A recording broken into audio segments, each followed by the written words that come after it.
දැන් මල්ලිලා මොනවද බද්දන්සලේ දෙන්න හිතාගෙන ඉන්නේ කියලා කියන්නකෝ. අපි මේ පාර දෙන්න හිතන් ඉන්නේ KFC රයිස් එක තියෙන. KFC රයිස් එකට ක්‍රිස්පි චිකන් කෑල්ලකුත් එක්ක. අර බෝලෙට තියෙන මල් බෝලෙට. කට්ලට් කට්ටන්නේ ඔය කියන්නේ? කට්ලට් දෙනවද යකෝ මෙච්චර ක්‍රිස්පි චිකනුයි KFC රයිසුයි දීලා.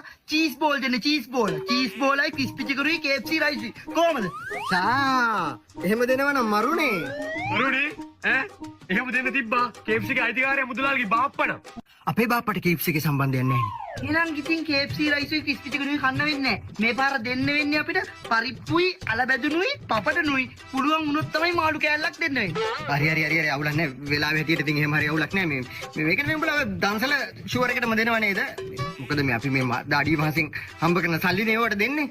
අනේ ඕයි මේ මුදලාලි අපි මේ භක්තියෙන් ගමට දන්සලක් දෙන්න හදන විසක් එකට. අනික අපි දෙන රුපියල් 50 ඉඳන් ලියනවා. අපි යකෝ මෙච්චර දවස් කාලෙ වෙලී දන්සල් කරලා සමුදේ මේ දෙන්න පුළුවන් නම් දෙනවා. නැත්නම් අපි යන වෙනතනකට. හරි කලබල වෙන්න එපා. මේ පොඩ්ඩක් හිටපන්. මේ කේන්ති ගන්න එපා. උඹලා කොල්ලෝනේ විහිළුවට ඇහුවේ.